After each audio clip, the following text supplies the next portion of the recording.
Welcome to Canadian Coffee House Crime. My name is Catherine, and my last two cases are Stamp and Coin series from the 2014 Canadian Mint Collection.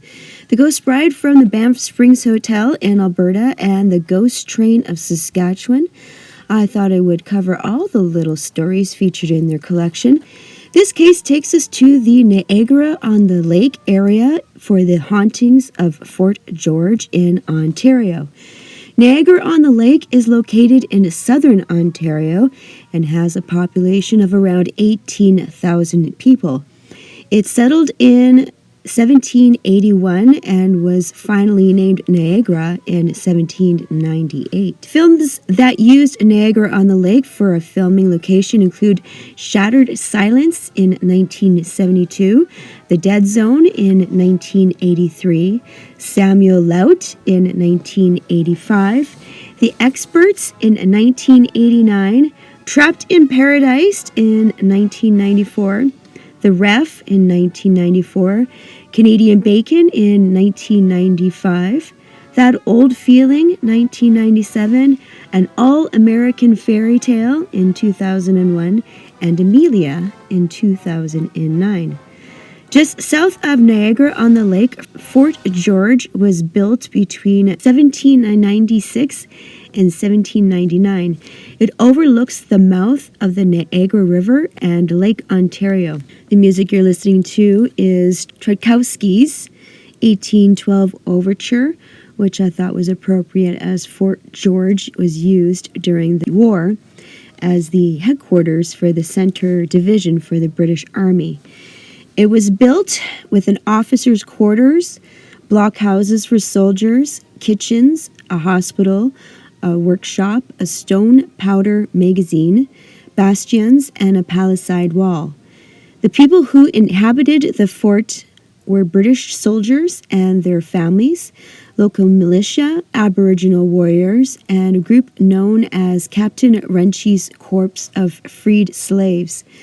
Robert Runchy was a tavern keeper who ran a Canadian militia corps of free blacks who were raised in Upper Canada.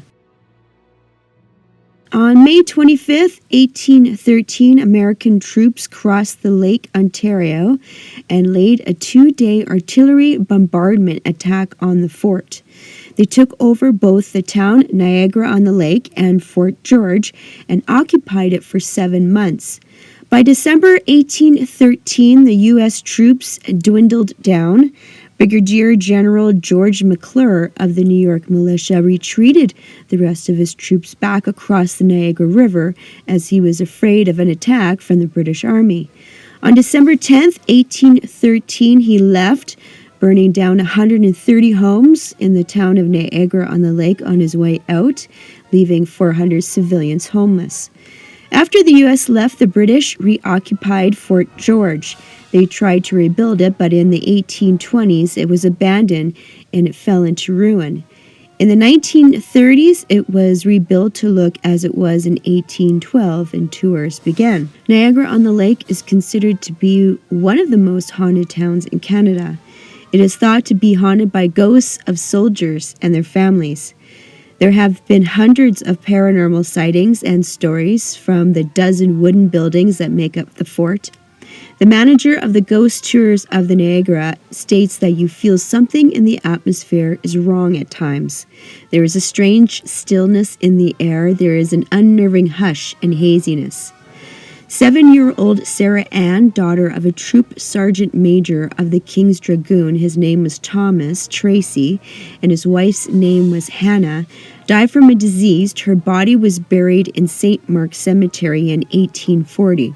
Her grave is pictured here. Sarah Ann is the most prolific spirit of Fort George, and it's interesting to see the biological connection to his spirit 200 years old. Sarah can be heard and seen on the second floor of Barracks Number 2. Sarah sits on stairs, likes to tap staffers and disappear. One woman filmed her 3-year-old daughter in a room in the barracks on the second floor saying hello to no one. When her mother asked who her daughter was talking to, on the camera you can hear Sarah Ann faintly being whispered in answer. A family taking the ghost tour that is 90 minutes long, and by candlelight at night, once saw a young girl walk behind them in the ammunition tunnel.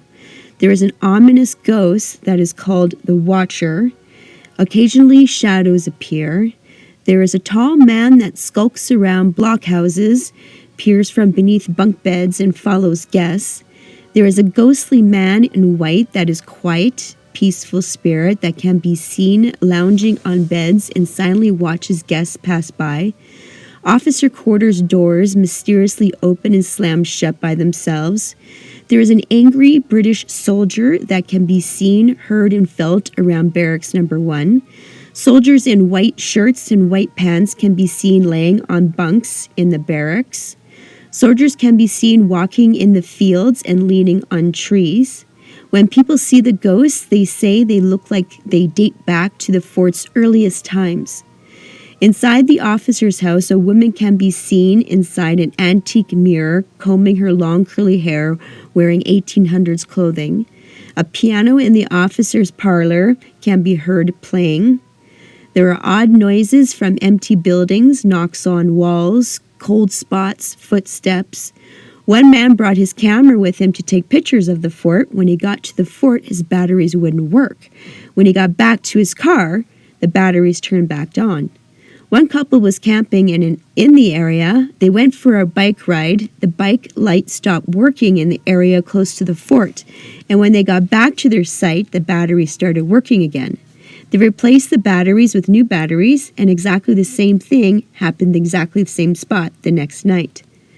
Thank you very much for watching. My name is Catherine, and this is Canadian Coffee House Crime, and this concludes Story 3 of the 2014 Haunted Canada Mint Stamp series. The next story will be The Count of Frontenac from Quebec. See you in the next case.